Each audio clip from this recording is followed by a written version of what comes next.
Vous avez compris à travers cet exposé que les réinventer, en tout cas IMGP, c'est un objet un petit peu plus complexe que ce qu'on pouvait imaginer au départ.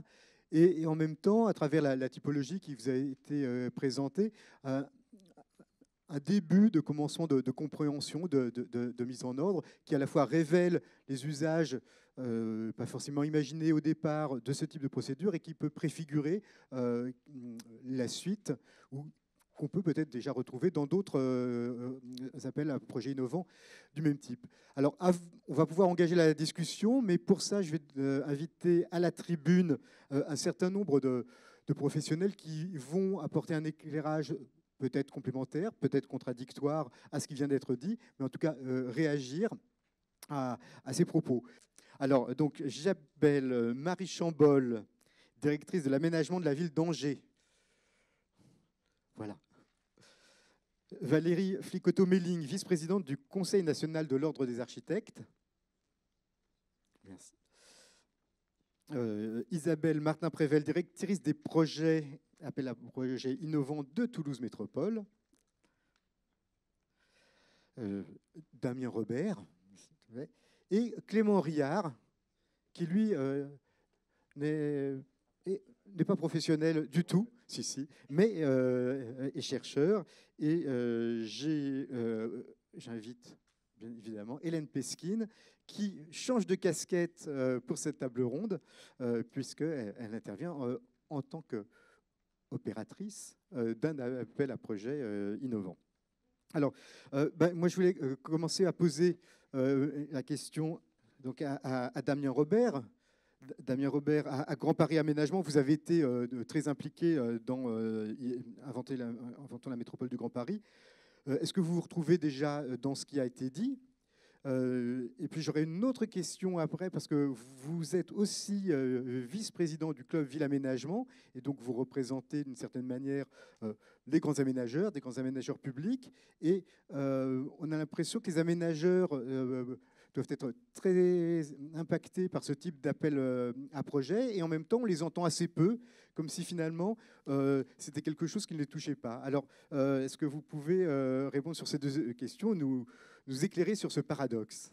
En tout cas, merci, merci de m'avoir invité. Effectivement, alors je ne sais pas si c'est un paradoxe, mais c'est vrai que cette nouvelle forme de production urbaine interroge beaucoup, évidemment, les aménageurs que nous sommes. Donc je parlerai à la fois en tant que professionnel de l'aménagement et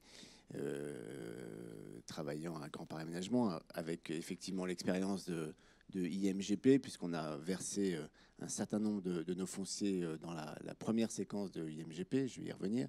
Je parlerai aussi en tant que vice-président du club Ville Aménagement, où je représente effectivement un peu plus d'une quarantaine d'aménageurs. Et puis aussi en tant qu'observateur de ce phénomène qui effectivement tend à se... En tout cas, je ne sais pas s'il se généralise, mais en tout cas, il s'est évidemment beaucoup diffusé sur l'ensemble des territoires.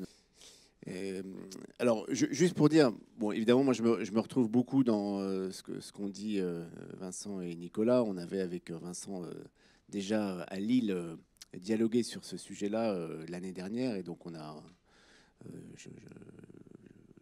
le retour d'expérience qu'ils ont pu faire est extrêmement précieux. Puisque c'est le premier finalement qui a été fait sur la base d'un certain nombre de réinventons ou d'inventons qui sont maintenant aujourd'hui un tout petit peu plus mûrs qu'il y a évidemment quelques années. Je me permets quand même de rappeler aussi qu'il y a un ouvrage qui est paru, qui est de très bonne qualité, qui a été fait en tandem par Sybille Cosnard et Catherine Sabat. Alors je sais plus l'intitulé exact, mais qui fait vraiment l'inventaire des réinventés, je crois que ça s'appelle comme ça, et qui est extrêmement fourni et très illustrant sur finalement ce que ça a pu enclencher comme dynamique positive et évidemment les risques que ça peut générer. Moi, ce que je peux dire peut-être en complément, alors peut-être dire juste un mot sur Grand Paris Aménagement. Effectivement, nous, on a été très, très présents dans le IMGP 1, puisqu'on a versé à la consultation 5 fonciers et des très, très grands fonciers, en fait. Hein, quand on regarde, avez un petit diagramme, quand on regarde en fait les fonciers qui ont été versés, les 3 des 5, enfin sur les 5, il y en avait 3 extrêmement grands, et je crois qu'on représente, il me semble, à peu près 60% en superficie de IMGP 1. Donc effectivement, on a un rôle particulier à jouer. Je les cite juste pour votre information. Donc il y a évidemment le projet à Sevran, le projet à Clichy-Montfermeil, le projet de Orly-Thiais, le projet des Ardoines. Et puis, de manière un peu plus indirecte, on n'était pas propriétaire foncier à être aménageur de la zone, le projet de Charenton-Bercy qui est en miroir du projet parisien de Bercy-Charenton. Donc au total, effectivement, c'est énormément de programmation prévisionnelle, des grands ténements fonciers et évidemment un poids important dans la consultation.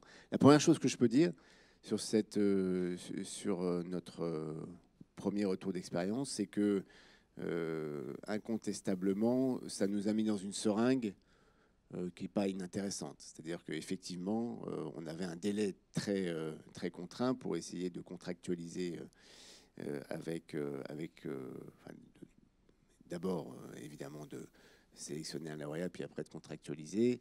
Et je pense que le pilotage par le délai est toujours assez bon dans des processus d'aménagement qui sont très longs.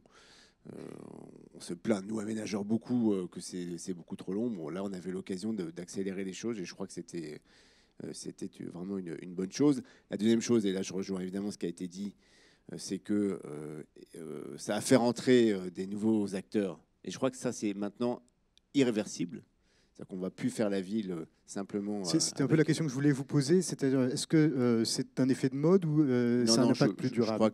Non, ce n'est pas un effet de mode, parce que maintenant, même dans les processus hors réinventé, inventé, on fait beaucoup plus attention et on va très vite aller chercher des acteurs, urbanisme transitoire, start-up, etc., qui font qu'on est quand même tout de suite dans des groupements qui sont beaucoup plus intéressants pour faire la ville. En fait, la production de la ville, évidemment, elle ne se résume pas, vous le savez tous, à un dessin d'architecte et puis après à une programmation de promoteur. Donc ça, c'est vraiment très positif et je pense que c'est probablement ce qui va rester. Après, évidemment, il y a vraiment des limites à tout ça. La première limite, c'est que, il me semble, à la fois la lumière de ce qu'on a pu faire sur IMGP1 et puis sur Réinventer Paris et puis maintenant sur d'autres processus, d'autres appuis, ce genre d'appel à projet est quand même beaucoup plus adapté à des petits programmes qui sont peut-être plutôt immobiliers ou alors en tout cas à la charnière entre des programmes immobiliers et des programmes d'aménagement, des programmes de restructuration un peu complexes dans des zones peut-être probablement assez contraintes. Ils sont quand même relativement peu adaptés à vraiment des grandes zones d'aménagement. Et nous, on en a fait un petit peu les frais. Effectivement, on est sur des grands ténements de plusieurs hectares, voire même de plusieurs dizaines d'hectares. Il est quand même très difficile d'arriver à négocier dans un délai très contraint sur des programmations. Voilà, on sait bien qu'on ne fait pas ces programmations-là en quelques mois. Et donc, forcément, on repousse, on met un petit peu sous le tapis un certain nombre de choses qui fait que, quelque part, c'est très bien ce délai de compression, mais derrière, on va se retrouver et on le voit bien sur un certain nombre de nos opérations, Lise en parlera sur Sevran probablement, on voit bien que c'est très compliqué quand même et que c'est pas magique. Il n'y a pas de coup de baguette magique, c'est des sujets très complexes et probablement ces appuis sont mieux adaptés à des programmations plus restreintes et peut-être un tout petit peu moins complexes. La deuxième chose, c'est que il y a quand même un problème de concertation. Voilà, on l'a dit, mais globalement, il y a eu beaucoup de marketing sur ces projets-là. Beaucoup de marketing, beaucoup de promotion, etc. Et il y a peu de concertation. Ces projets-là, on fait l'objet d'assez peu d'informations au public. Et je parle évidemment même pas de concertation ou de coproduction. C'est quand même, vu le délai, c'est quand même une faiblesse du dispositif. Et donc après, il faut rattraper ça. Et c'est probablement un peu plus compliqué. Et puis la troisième chose que je peux dire, c'est que je pense quand même, maintenant à l'aune de ce qu'on a pu voir, que ce genre de processus est plutôt quand même un fusil à un coup ou deux coups maximum, mais que ça va être très difficile de garder une dynamique très forte. D'ailleurs, on sent bien, je pense que ceux qui ont répondu pourront témoigner, une certaine fatigue des groupements qui se sont beaucoup mobilisés, qui ont mobilisé énormément d'ingénierie. Et quelque part, effectivement, je vais prendre l'exemple de IMGP1. IMGP1, c'était effectivement, voilà, il y avait une nouveauté qui fait qu'il y a une énorme mobilisation. IMGP2, ça a continué, mais quand même avec une dynamique qui s'est quand même un tout petit peu ralentie. Je pense qu'on ne pourra pas tenir comme ça longtemps. Il me semble qu'il serait plus intéressant à l'avenir de réserver ses appuis sur des programmes un peu spécifiques ou des thèmes spécifiques. Moi, j'aime bien l'idée de se dire on va faire qu'une ville, qu'une collectivité se penche sur, je ne sais pas, la question des rives ou la question des parcs ou la question d'une dalle ou d'une infrastructure, etc. Où là, il y a une thématique qui fait qu'on peut produire un peu d'ingénierie un peu spécifique et que ça ne se généralise pas et ça ne fatigue pas trop, ça n'épuise pas finalement les lauréats. Et puis, en conclusion, en tout cas pour ouvrir ce débat-là, évidemment, le risque quand même qu'on voit nous en tant qu'aménageurs, là je parle au nom du Club Village Aménagement, c'est que si ça se généralise, c'est quand même un tout petit peu la fin de la planification. C'est-à-dire qu'aujourd'hui, quand même, il faut interpeller les villes, les planificateurs, les villes, les intercos, là-dessus. C'est-à-dire que ça ne peut pas remplacer une réflexion, une stratégie de planification à long terme d'une ville, avec des orientations en termes de logement, des orientations en termes de développement durable, etc., etc. Donc attention à ce que ça ne prenne pas le pas sur des exercices qui me semblent à la fois impératifs en termes démocratiques et, je pense, en termes de développement durable, d'avoir une vision à long terme de ce qu'on veut faire de son territoire.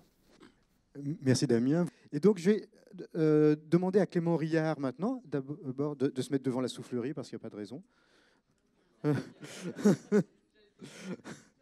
Voilà. Et donc Clément, voilà, Clément Rillard, vous êtes chercheur à l'École d'urbanisme de Paris. Vous avez travaillé sur l'histoire de l'urbanisme et donc on a très envie d'avoir votre point de vue sur le caractère novateur ou pas de ces appels à projets urbains innovants et notamment sur la place des acteurs privés. Est-ce que c'est une première ou pas et si ça ne l'est pas, qu'est-ce qu'il y aurait finalement de singulier? Alors, je parle d'un point de vue assez limité, parce que en fait, les travaux sur l'articulation entre les acteurs publics et privés dans l'aménagement, dans la longue durée de l'histoire de l'aménagement, depuis les années 50, sont quand même assez limités. Mon point de vue, il est nourri de quelques recherches que j'ai pu faire de manière assez ponctuelle, notamment une recherche sur l'articulation entre les établissements publics d'aménagement, ce qui deviendra les grandes foncières commerciales au moment des villes nouvelles, un autre travail qui était sur l'aventure de Christian Pellerin à la Défense, qui était une sacrée aventure, et on est ici d'ailleurs dans un immeuble qui est très lié à cette aventure, et puis plus récemment un travail sur plus largement la question des groupes financiers privés dans l'émergence des sociétés d'économie mixte d'aménagement dans les années 50-60, et notamment le groupe Paribas. Alors tout ça se situe aussi à la convergence de deux collectifs, puisqu'on parle de collectifs. Alors il y a des collectifs d'usagers et il y a des collectifs de chercheurs aussi, des collectifs auxquels je participe, un collectif qui s'appelle Inventer le Grand Paris, qui est un collectif d'historiens regardant plutôt la planification de l'aménagement, la planification de la région parisienne, mais aussi les questions d'aménagement. Et de l'autre côté, un autre collectif qui est la chaire Aménager le Grand Paris à l'École d'urbanisme de Paris, à travers laquelle on a reçu en séminaire quelques membres éminents des groupements qui ont répondu à ces appels à projets innovants d'inventant la métropole du Grand Paris. Alors mon point de vue, il est aussi limité parce que j'ai essayé de mettre en perspective surtout inventer la métropole du Grand Paris, et puis dans une connaissance aussi assez limitée, qui n'est pas aussi grande que ce qui nous a été présenté ce matin par... voilà. Et du coup, ce que l'on peut dire, c'est qu'en fait, l'articulation publique-privée, c'est en réalité l'élément clé, de mon point de vue, c'est une hypothèse forte que l'on peut faire, un élément clé dans l'histoire de l'aménagement en France. On a oublié souvent, parce que l'historiographie, pour des questions d'accès aux sources, a souvent survalorisé les acteurs publics parce que les archives publiques sont beaucoup plus accessibles que les archives privées, puis elles sont conservées. Mais on a oublié que dans les années 60, en fait, par exemple, un tiers des sociétés d'économie mixte, d'aménagement, étaient contrôlées par un petit groupe financier qui s'appelait Paribas. Voilà, donc je fais une blague quand je dis un petit groupe. Et puis plus largement, il y avait différents groupes financiers qui intervenaient énormément dans la construction et l'aménagement, des groupes financiers privés, qui ont d'ailleurs été étudiés à cette époque-là, dans les années 70, par le Centre de sociologie urbaine. Voilà, des travaux qu'on ferait bien de remettre au goût du jour. Et voilà, j'essaye, moi, de valoriser. Donc il y a une première période où on a plutôt ces grands groupes qui interviennent. Alors Paribas, c'est très spectaculaire, parce que Paribas, c'est le développement de filiales qui vont du bureau d'études à la construction, le fameux OTH, mais bureau d'études en aménagement, jusqu'à des sociétés de promotion. N'oublions pas que la Cogedim, c'est une créature de Paribas. Et puis, à côté de ça, donc un certain nombre de sociétés d'économie mixte contrôlées par une société filiale de Paribas. Le modèle, d'ailleurs, 7 sociétés d'économie mixte, une société filiale d'un grand groupe financier qui contrôle les sociétés d'économie mixte. En fait, c'est Paribas qui l'invente, semble-t-il, en amont de ce que va faire la Caisse des dépôts par la suite. Voilà. Il y a alors ce moment-là où on a une sorte de part de l'aménagement qui est privée, avec d'ailleurs Paribas qui intervient en groupement, associant promoteurs, sociétés d'économie mixte, bureaux d'études et offrant une prestation globale à des collectivités locales, va connaître un certain point d'arrêt dans les années 70, évidemment, avec la crise économique et le fait que l'économie devient très majoritairement publique, à la fois par la loi et par la pratique. Et c'est un autre... alors moi, ce que j'ai pu comprendre à travers mon point de vue limité, c'est qu'on a une autre période, on est plutôt dans une intervention sectorisée, c'est-à-dire que c'est du côté du tertiaire que l'on va voir très fortement se développer une forme d'aménagement privé, avec... alors l'exemple caractéristique qui est toujours évidemment cité, c'est l'exemple de Bercy, avec tout le secteur Zeus de Bercy, qui est entre les mains de Zeus, c'est un anagramme de Suez, comme on le sait, donc... Voilà, alors l'étude dans le détail de l'articulation entre la CMAEST et Zeus est, je pense, encore à faire, il n'a pas été faite, mais c'est une pratique qu'on retrouve aussi ailleurs avec donc Pellerin, Christian Pellerin, dont j'ai parlé, la série Sari, qui intervient assez massivement et qui propose aussi un certain nombre de produits immobiliers innovants qui sont en fait des produits qui ressemblent à des équipements centraux, mais côté tertiaire, durant cette période. Et évidemment, deuxième crise, la grande crise immobilière des années 90, qui va mettre à mal tout ça. Et on voit... Alors, cette deuxième période, c'est plutôt la période des grands groupes de services qui a été très bien décrite par Dominique Laurin. Cette première forme, c'est lui qui utilise ce terme-là pour la première fois, me semble-t-il, cette première forme d'ensemblier urbain. À cette époque-là, c'est ça la notion d'ensemblier urbain. C'est les grands groupes de services, la Compagnie Générale des Eaux, pour ne pas la citer en particulier, voilà, mais la Lyonnaise aussi, Lyonnaise Suez, etc. Et puis, depuis les années 2000, alors, on est plutôt dans une autre forme qui est... alors, je reprends les travaux, peut-être en les déformant. Alors, je ne sais pas s'il faut que je le cite, mais je vais le citer quand même. Les travaux de mon collègue Joël Hitt, où on a, semble-t-il, alors tout ça, je prends vraiment des pincettes, n'étant pas non plus un expert véritablement de tout ça, mais... Mais si, on t'a non. Mais vous savez, c'est le réflexe du chercheur. On prend des pincettes. Même si on est à l'époque des fake news, on peut dire n'importe quoi. Et après, dire le contraire, c'est pas grave. On reste quand même attaché à essayer de dire le moins de bêtises possible. Plutôt une période qui, pour moi, est symbolisée par la figure du macrolo. Et ça rejoint un peu la réflexion de Damien Robert, c'est-à-dire où on voit cette fois-ci plutôt une intervention privée, non pas sectorisée dans le sens sectoriel en termes de le logement, le commerce, le tertiaire, mais sectorisée en matière de secteur géographique, c'est-à-dire une partie des opérations d'aménagement ou une échelle qui est confiée à des opérateurs privés qui sont ces ensembliers deuxième manière qui représentent cette... alors voilà, je dis ça avec plein de voilà, en regardant la personne qui est à côté de moi, mais ensemblier deuxième manière, avec cette forme de remontée, dans une forme d'aménagement, mais de secteur limité, donc des pratiques d'aménagement à une échelle particulière, une remontée des acteurs de la promotion immobilière. Voilà. Et ce qui est intéressant, c'est que c'est relativement... Le mouvement, si on l'écrit comme ça, est relativement paradoxal. C'est-à-dire qu'on parle de... Il y a toujours cette crainte de la privatisation de la fabrique de la ville, qui n'est pas nouvelle du tout. Les enquêtes du CSU étaient liées à ça, à cette crainte de la privatisation de la fabrique de la ville, en contradiction avec le discours officiel d'un contrôle public très fort. En fait, on voit que ces acteurs privés, ils ont tendance à se réduire en taille. On a des grands groupes financiers. Paribas, c'est pas n'importe quoi quand même. Mais c'est pas seulement Paribas, c'est la banque Rothschild, c'est des groupes comme ça. Dans la première période, on a dans la deuxième période des groupes qui sont donc ces grands groupes de services urbains.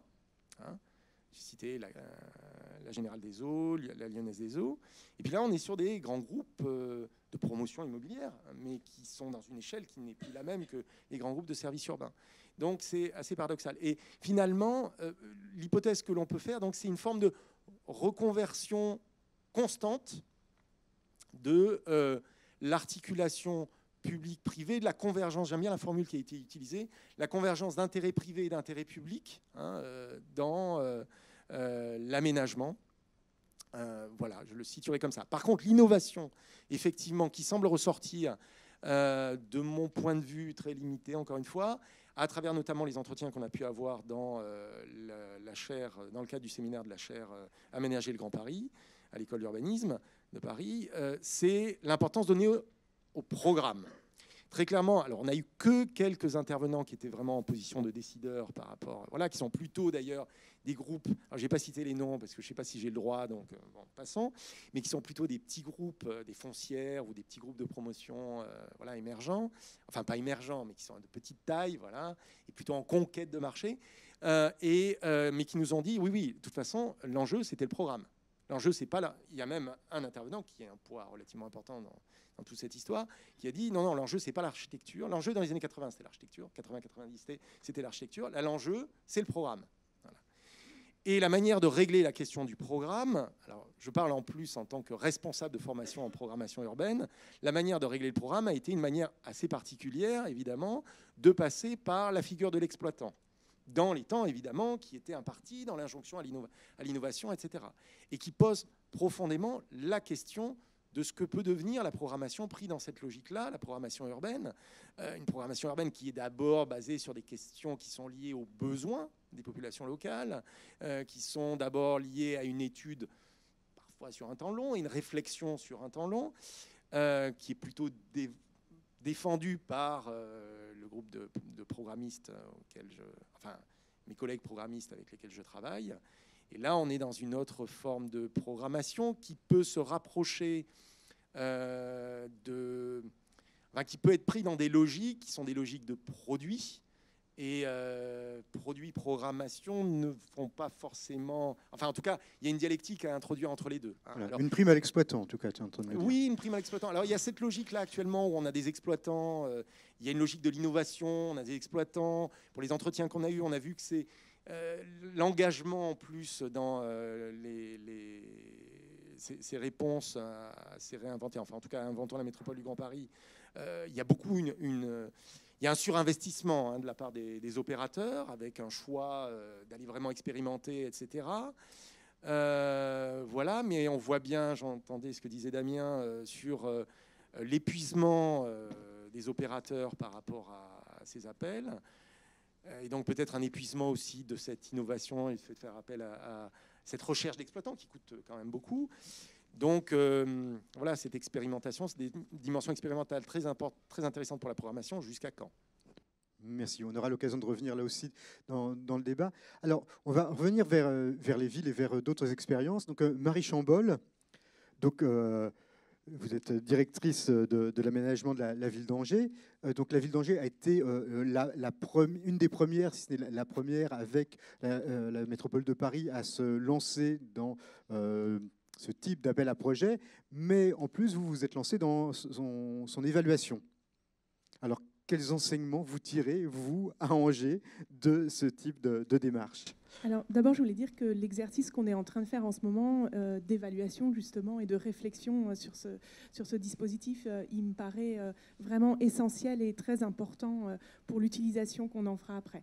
Nous, quand on s'est lancé dans cette aventure à Angers, c'était déjà après les premiers résultats du premier Réinventer Paris, et on avait déjà la chance d'avoir eu le travail fait par le Sens de la Ville, qui était déjà une première évaluation, et qui nous a beaucoup intéressés et sur lequel on s'est penché avant de construire nous-mêmes l'appel à projet pour essayer de comprendre justement ce que Hélène Pesquine appelait la face claire et la face sombre des appels à projet, de voir dans la face sombre comment on pouvait essayer de corriger ou d'améliorer, notamment sur les questions de place de la concertation des habitants dans l'appel à projet, qu'est-ce qu'on pouvait faire évoluer, sur la question aussi qui est quand même un vrai débat de place de la maîtrise d'œuvre et de surexploitation de la maîtrise d'œuvre et comment on pouvait essayer de sortir de cette difficulté. Et puis aussi sur la face claire des appels à projet, c'est-à-dire qu'est-ce que ça a apporté vraiment et comment on pouvait essayer d'amplifier les effets positifs de ce que ça a apporté. Donc avant de lancer l'appel à projet, on a eu cette réflexion, y compris avec les élus, pour savoir finalement qu'est-ce qu'on veut faire de ce dispositif et pourquoi on le lance. Et par rapport à ça, je dirais que ce qui est intéressant, c'est qu'aujourd'hui, avec un an de recul sur cette démarche, on a atteint certains de nos objectifs et il y a eu d'autres effets qu'on n'avait pas forcément anticipés. Alors lesquels? Et qui nous paraissent intéressants. Alors effectivement, le premier effet, vous avez parlé tout à l'heure de marketing territorial, ça me paraît peut-être un peu réducteur et quelquefois péjoratif de parler de marketing territorial, mais ce qui est certain, c'est qu'il y a un effet de message lancé à travers l'appel à projet. En ce qui concerne Angers, pour ceux qui connaissent Angers, c'est une ville qui est quand même connue pour être la ville où il fait bon vivre dans l'ouest de la France, une ville à grande qualité patrimoniale, mais pas forcément la capitale de l'innovation. Et du coup, il était important pour nous de lancer ce message qu'au-delà de la qualité de vie qu'on offrait, on était aussi un lieu d'innovation et que la douceur angevine ne doit pas occulter aussi la dynamique et l'innovation de notre territoire. Donc ça, c'était un effet important. C'est vrai qu'on avait une architecture qui était sage, aucune innovation programmatique dans notamment la production privée. Finalement, avant l'appel à projet, l'innovation programmatique n'était que le fait des équipements publics et de la puissance publique. Et du coup, l'appel à projet, pour nous, a été l'occasion de lancer le message aux investisseurs et aux architectes que oui, ils pouvaient, et ils étaient même invités fortement à proposer autre chose dans la ville. Donc ce qui nous a paru intéressant, au-delà des 6 projets qui ont été retenus, c'est aussi tous les autres projets qui n'ont pas été retenus. Et c'est vrai que sur beaucoup de sites, les élus nous ont dit, mais là, plusieurs projets auraient pu être retenus parce qu'il y avait des propositions intéressantes. Et ce qu'on a essayé de travailler à la suite de l'appel à projet, c'est de se dire comment on peut faire pour que cet appel à projet qui mobilise plein d'énergie de la collectivité, mais surtout de tous ceux qui répondent, ne soit pas une espèce de machine à sélectionner et éliminer des projets, mais plutôt une machine à capter des projets. Et comment on peut retravailler avec certains des non-lauréats de l'appel à projet pour conserver leurs idées de programmation, conserver leurs projets et les faire rebondir sur d'autres sites de la ville. Donc ça, c'est aussi un aspect qu'on a voulu beaucoup travailler avec les opérateurs. Le deuxième aspect qui me paraît très intéressant, c'est finalement ce que l'appel à projet a créé comme débat et comme moment d'échange sur la question de la programmation urbaine et sur la question de l'architecture. Et à tous les niveaux de la ville, d'abord entre tous les acteurs qui étaient impliqués. Il y a eu un énorme engouement de tous les acteurs locaux, à tel point que tous les gens en ville voulaient faire partie des équipes ou étaient associés à des équipes. Et quand on a dû constituer les jurys, Les jurys, on voulait qu'il y ait des personnalités de la société civile qui soient associées. On a eu beaucoup de mal à trouver des gens qui n'étaient pas déjà dans des équipes parce que de près de loin, ils avaient pris part aussi au projet.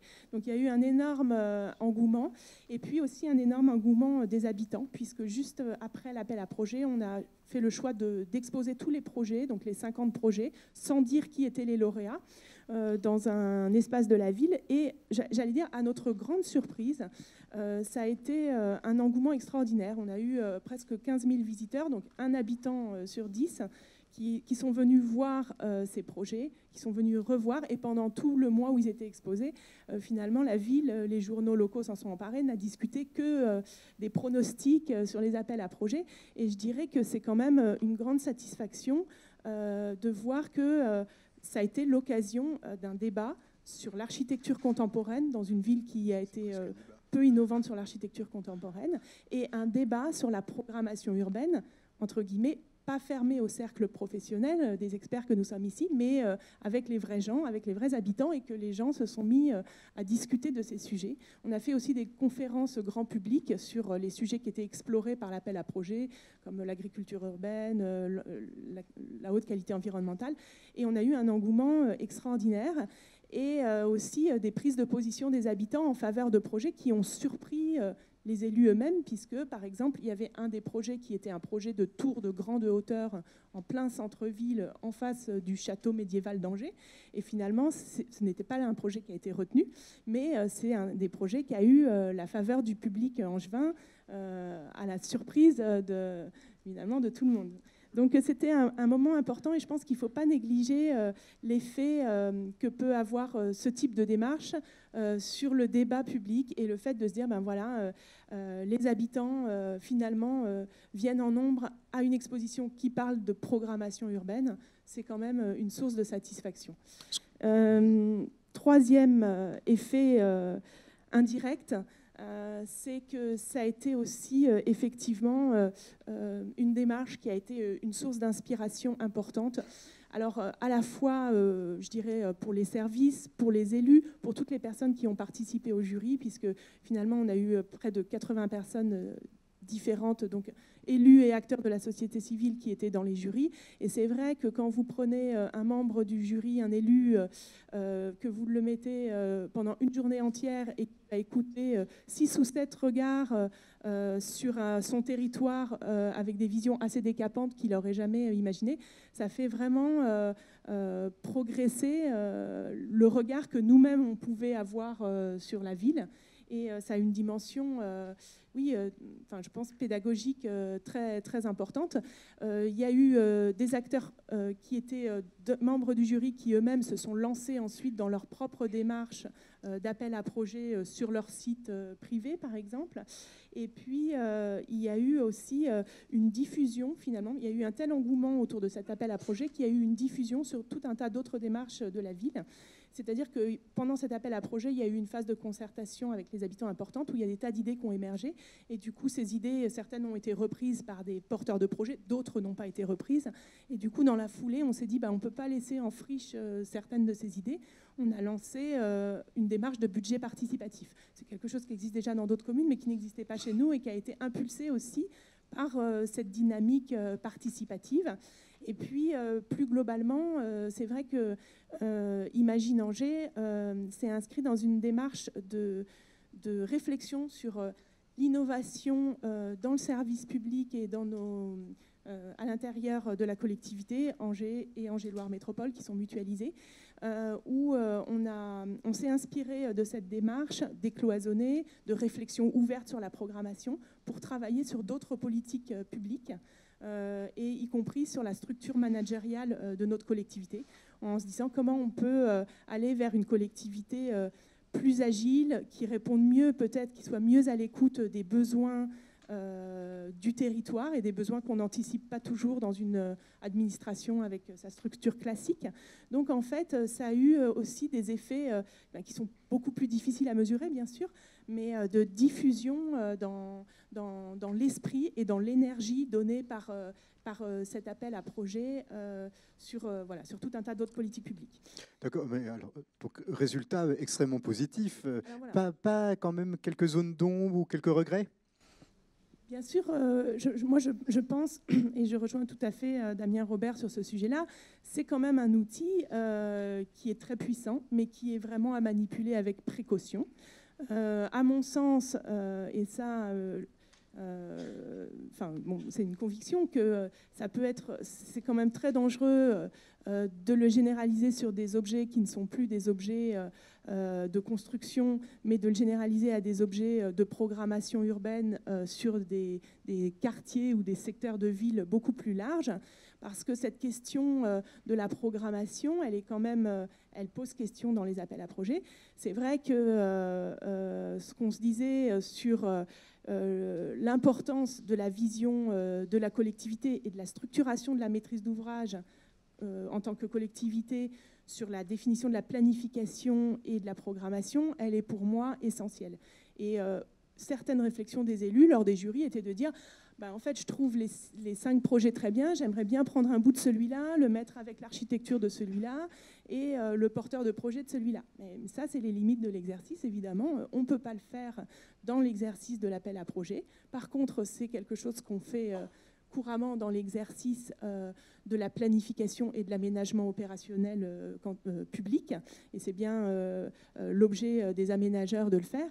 Et ce serait très dangereux de penser que l'appel à projet peut être le seul mode de dévolution, surtout à une échelle qui n'est pas celle du simple lot à construire. Merci. Alors, Isabelle Martin-Prével, vous êtes directrice de projet à Toulouse Métropole. Alors, Toulouse Métropole, très fort taux de croissance démographique, croissance économique exceptionnelle. Et vous aussi, vous vous êtes lancé dans les réinventer. Alors, pourquoi ? Alors effectivement, justement parce que donc nous c'est une démarche à l'échelle métropolitaine et justement parce qu'il y avait cette croissance un petit peu effrénée, puisque les quelques chiffres, il y a des chiffres qui sont sortis aujourd'hui là de l'INSEE sur le territoire de la métropole, c'est plus 20% en 10 ans quasiment de population, donc 6 000 par an sur la ville en gros et 10 à 12 000 sur le territoire de la métropole. Et donc justement la démarche c'était d'accompagner ça, parce que du coup nous sur le territoire il y a du foncier, il y a de grands besoins de produire du logement, du bureau, des infrastructures, etc. Et donc, il fallait accompagner tout ça pour que, justement, on donne peut-être plus de cohérence, plus de qualité, plus de sens à ce phénomène. Et l'appel à projet, nous, il est venu d'une réflexion aussi, d'un ensemble de démarches en interne de la collectivité, par le biais de la Smart City, du schéma de développement économique, puisque l'idée, en fait, c'était d'accompagner conjointement plusieurs problématiques. Et d'ailleurs, mon positionnement dans la collectivité, moi je ne suis pas une spécialiste de l'aménagement et de l'urbanisme, et je suis positionnée dans l'organigramme sous un format hybride, puisque je suis à la fois sous la direction générale de l'économie et sous la direction générale de l'aménagement et de l'urbanisme. Voilà. Et donc, à ce titre-là, moi, je pilote et le schéma de développement économique et cet appel à projet urbain innovant, ce qui fait que tout de suite, les connexions ont été beaucoup plus faciles à faire, puisque nous, tout de suite, alors les objectifs au départ des élus, c'était plus de qualité dans les projets qui étaient réalisés sur la ville et sur la métropole, et changer du coup la façon de pratiquer, de faire la ville, à la fois de la part des opérateurs à l'extérieur, mais aussi une réflexion en interne aussi. C'est pour ça que on a beaucoup de points en commun avec ce qui s'est passé sur Angers. C'est vrai qu'on a aussi, nous, beaucoup benchmarké. Je me suis beaucoup inspirée de ce qui s'est passé avant, en bien, en moins bien, pour essayer d'en tirer les meilleurs effets.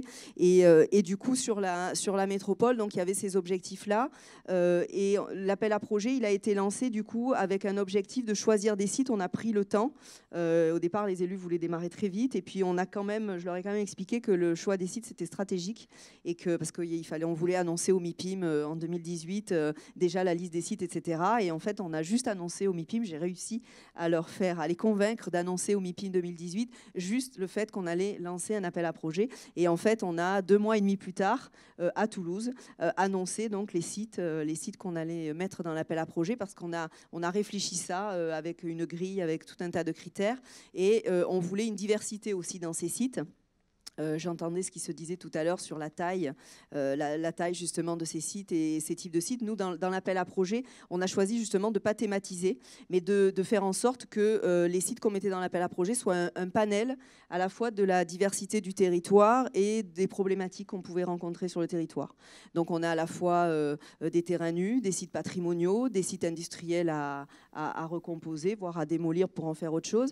On a des sites qui sont en hypercentre, en périphérie, sur des communes, sur le pourtour de la métropole. On a des sites qui sont très économiques, on a des sites qui sont cœur de quartier, on a vraiment des choses très diverses. Et tout de suite aussi, on a fait en sorte d'attirer des partenaires dans l'appel à projet pour que ce soit aussi le reflet de cette diversité. Donc tout de suite, l'opérateur, l'autorité de transport, donc notre organisme, on a mis 4 parkings relais dans l'appel à projet, donc 4 parkings de surpas, pas pour en faire une nouvelle forme justement de stationnement ou de mobilité, mais en faire d'autres choses. Et on a travaillé aussi avec Voies navigables de France, puisque vous savez que sur Toulouse, on a des canaux et on a cette problématique-là. Donc c'était important que Voies navigables de France soit partenaire pour nous. On a un autre emblème sur le territoire qui est le Stade toulousain, donc qui aussi très vite a souhaité être partenaire de l'appel à projet. On a aussi l'aéroport.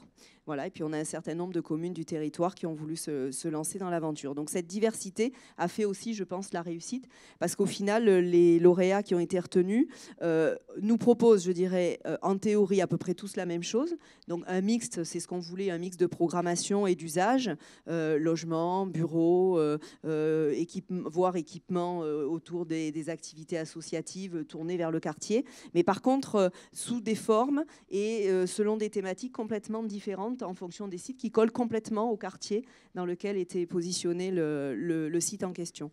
Et donc, pour nous, l'appel à projet, on a repris bien sûr appel à projet urbain innovant, mais l'autre pilier très important, c'était la concertation et la co-construction. Donc, dès le début, on a fait un travail avec les maires de quartier, avec les maires des communes, qui étaient concernés pour déjà commencer par informer les habitants, les associations de quartier et jusqu'à les faire participer puisque donc certaines d'entre elles, on leur a proposé de siéger dans les jurys, donc dans la phase finale pour participer au choix. Et donc on a demandé aux candidats d'aller rencontrer les commerçants, les habitants, les associations de quartier pour commencer à recueillir leurs impressions, leurs sentiments sur l'appel à projet en général, puisqu'on avait fait un cahier des charges par site, mais aussi sur l'idée de projet qu'ils avaient, puisqu'on a fait un appel à projet en 2 phases.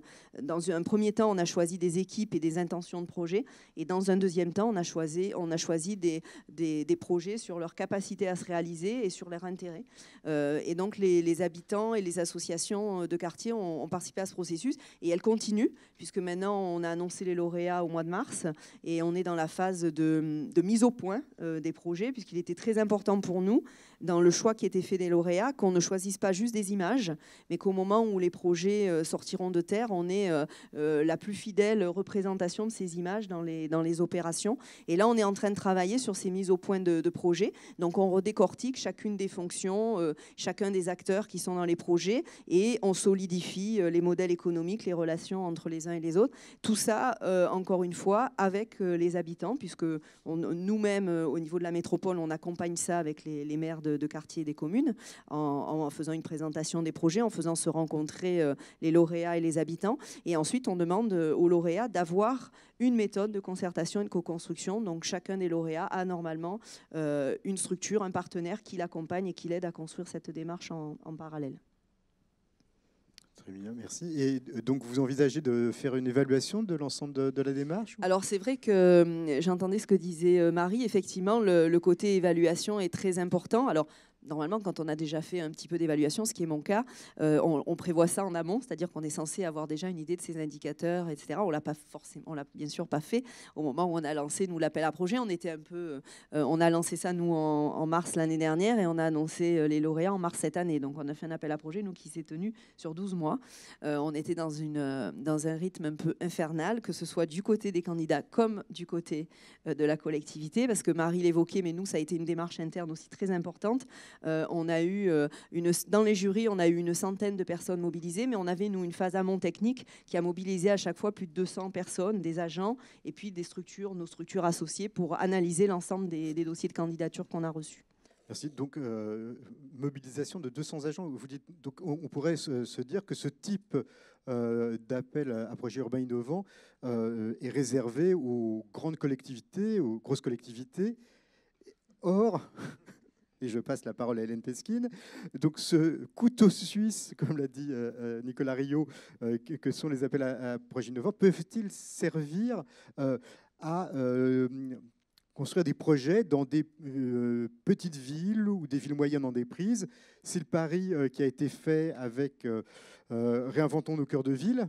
Hélène Pesquine, est-ce que vous pouvez nous en dire davantage sur ce pari?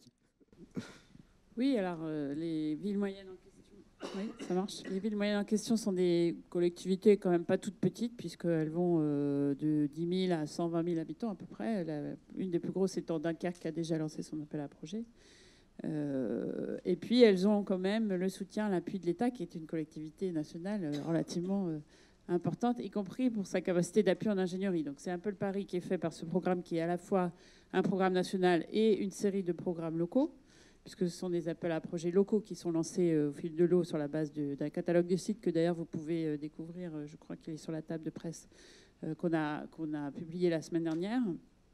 Ce qui est intéressant dans ce processus, on ne sait pas trop encore ce qu'il va produire, mais c'est que finalement, il est parti d'une démarche de marketing territorial du ministre vis-à-vis des villes moyennes. C'est-à-dire, en fait, on a à l'époque Jacques Mézard, ministre de la cohésion des territoires, qui dit qu'il faut mettre le projecteur sur les villes moyennes en France et leur capacité à elles-mêmes être, enfin, pas seulement leur capacité, mais à montrer qu'elles sont elles-mêmes innovantes, créatives, des lieux de développement de projets qui leur sont propres, singuliers, etc. Et donc, on va les aider à se présenter au monde comme le font aujourd'hui les métropoles au travers de ces appels à projets innovants.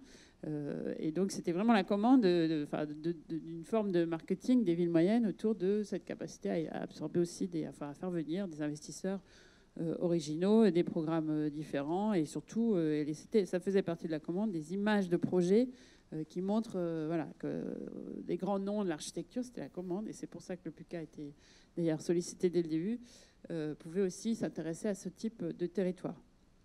Et donc, alors moi, je ne vois pas du tout d'un mauvais œil le marketing territorial. Je pense que cette démarche, d'ailleurs, Action Cœur de Ville, sur les 222 villes du programme, elle a exactement cette fonction, et ça marche.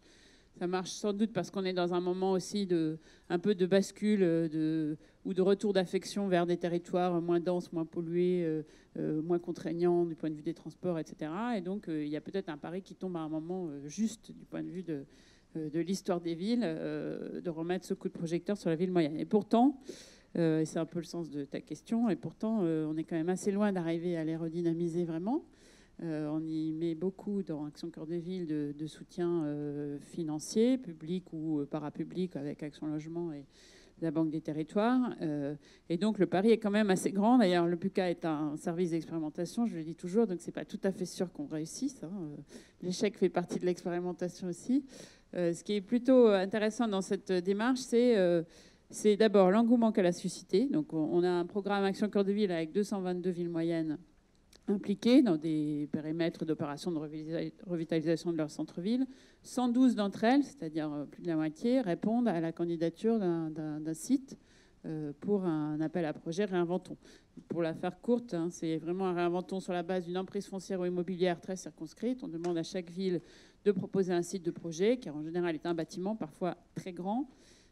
Par exemple, un ancien hôpital, une ancienne caserne, voilà, ça peut être des milliers de mètres carrés, mais c'est aussi parfois des bâtiments beaucoup plus circonscrits.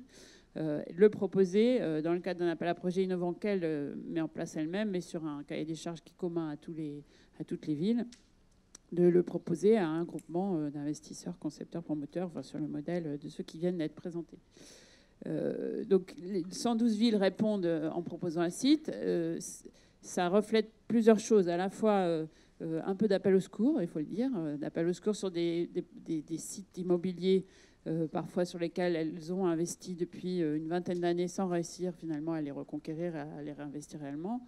Je pense à Châteauroux avec son site Balzan, qui est une très belle ancienne emprise industrielle 19e et qui est beaucoup trop grande finalement à l'échelle du marché immobilier de Châteauroux, mais on en a d'autres à Rochefort, un hôpital, etc., qui sont finalement des sites bien souvent qui ont appartenu à l'État en plus, donc une responsabilité particulière de l'État par rapport à ces territoires, qui ont été rachetés la plupart du temps par les collectivités, mais qui depuis n'arrivent pas finalement à les redévelopper parce que le marché ne s'y prête pas, qu'il n'y a peut-être pas les acteurs sur le territoire à même de se lancer dans ce type d'opération, etc. Donc ça, c'est la face un petit peu, je dirais, expérimentale et peut-être plus risquée du programme. Mais à côté de ça, on a aussi dans ces villes tout un tas de territoires relativement dynamiques, avec encore parfois d'ailleurs dans les centres-villes une capacité d'accueil commercial et de développement souvent relayée, enfin ou en tout cas intensifiée, je dirais, par des projets urbains qui ont été mis en place depuis quelques années de piétonisation, d'animation culturelle, etc. Et donc on a parmi les 112 villes aussi des villes moyennes qui ont une capacité réellement à faire venir des projets nouveaux et des programmes nouveaux dans leur cœur de ville. Et donc là, le programme se veut effectivement un peu entre guillemets la locomotive, ou en tout cas le programme un peu emblème, le site un peu emblème de la revitalisation du cœur de ville, pour qu'à terme du projet plus vaste de revitalisation du secteur du centre-ville, cet endroit reste un lieu un petit peu original, un petit peu singulier. Donc cette diversité de situations, voilà, elle produira certainement des effets différents. Aujourd'hui, on a 50 villes qui ont déposé ce qu'on a appelé une fiche de site pour le catalogue des sites qui donc a été rendu public il y a quelques jours. 50 villes qui donc sont réputées lancer chacune un appel à projet local. On a déjà 3 qui sont lancés: Dunkerque sur le site de la patinoire, Nogent-le-Rotrou cette semaine et Châteaubriand, si je ne me trompe pas. Et on a déjà une quinzaine qui sont annoncés. Donc le dispositif tel qu'il est parti, c'est-à-dire avec un appui national, mais au service vraiment de l'accompagnement de la collectivité qui reste maître de son appel à projet, semble fonctionner, puisque tous les outils après technico-juridiques, financiers, fonciers au sens des contrats de cession de foncier sont à disposition, puisqu'on fournit aux villes des modèles sur lesquels elles peuvent s'appuyer. Les attentes de ces collectivités sont assez variées aussi. Moi, je trouve qu'on retrouve assez bien les 6 usages. C'est la question que j'allais te poser, justement. En fait, on les retrouve presque toujours tous les 6. Donc, ils sont intéressants à séparer les uns des autres, mais finalement, ils sont relativement présents systématiquement. Alors, si ce n'est que ce n'est pas que du foncier public, ça peut être des équipements ou des immeubles privés qui ont été rachetés par la collectivité. Mais effectivement, il y a un énorme sujet tendanciel de marché, évidemment, sur ces villes moyennes dont le marché est assez peu dynamique ou fluctuant, ou voilà, avec quand même des grosses incertitudes sur la capacité à investir. On a le questionnement sur quel programme pour ce type de territoire. On voit bien que dans des cœurs de ville où la déprise commerciale est forte, où les commerçants vont trouver des gens qui sont prêts à réinvestir ces espaces, c'est une vraie question qui se pose. Et du coup, le principe de l'appel à projet innovant qui va chercher des investisseurs un peu nouveaux, des collectifs, y compris des collectifs locaux, d'artisans, de commerçants, mais qui se mettent ensemble, d'habitants, quand c'est des habitats participatifs, etc. C'est une autre manière d'aller chercher des investisseurs qui ne sont pas ceux qui ont leur pas de porte habituel sur le territoire.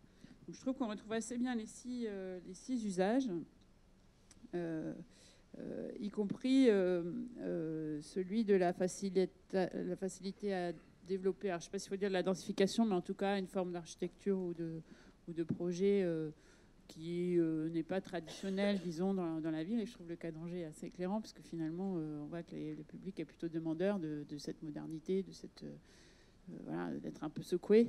Et ça, alors, comme je le disais, c'était dès l'initiative du ministre dans l'objectif du projet, et je pense qu'on peut aussi en espérer quelque chose.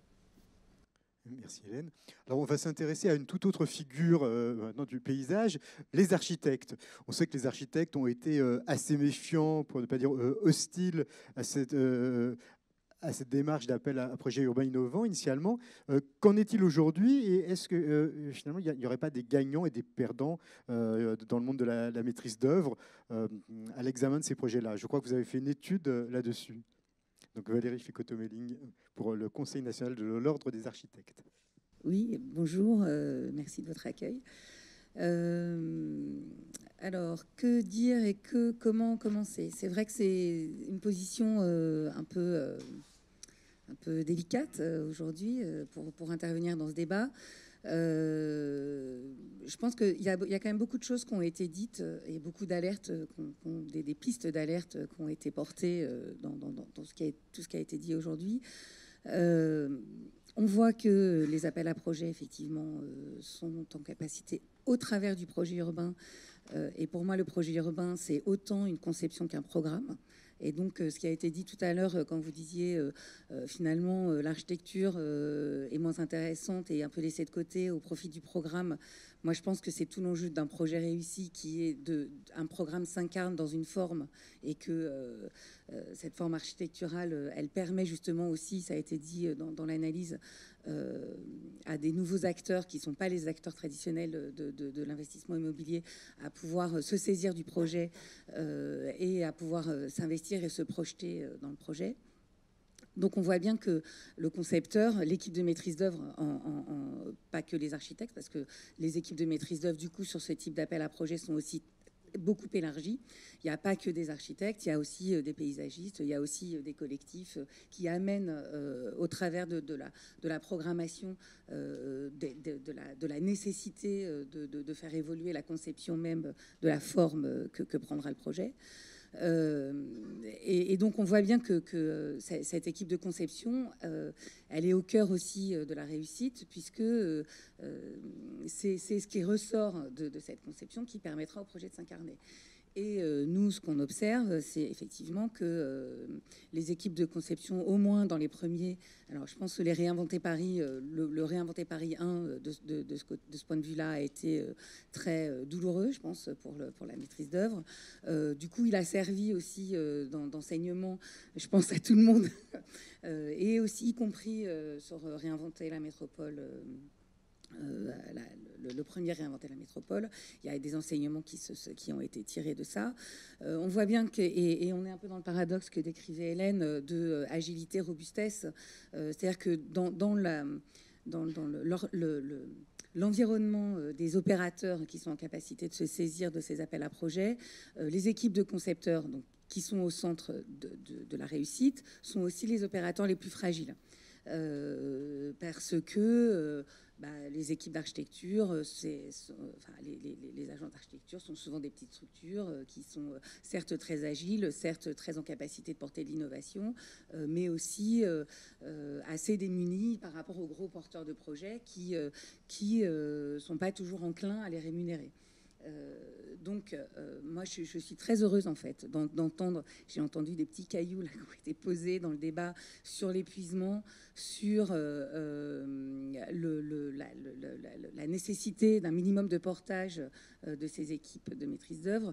Je pense qu'il y a une vraie problématique de trouver un modèle économique qui permette justement de conserver cette agilité et cette capacité d'innovation et de s'assurer d'une juste rémunération pour tous autour des appels à projets. Après, dans les études qu'on a pu faire, qui sont des études qui sont pas qualitatives, mais qui sont plutôt statistiques et de comptabilité, nous on remarque que je ne sais plus combien d'appels à projets on a étudié, mais c'est plus sur les appels à projets métropolitains. On remarque que, bien sûr, les grosses agences sont quand même celles qui tirent leur épingle du jeu le mieux possible. Alors, bien sûr aussi, les grosses agences sont appelées sur les gros projets sur lesquels on a besoin d'une signature. De fait, les grosses agences et les agences installées, donc qui ont aussi de la référence et de la signature, soit nationale, soit locale, en fonction des situations. Donc c'est ces typologies aussi d'acteurs qui sont mieux en capacité de négocier une juste rémunération pour leur intervention, puisque souvent on vient les chercher, donc elles sont aussi en position stratégique pour imposer une forme de rémunération qui pour elles. Et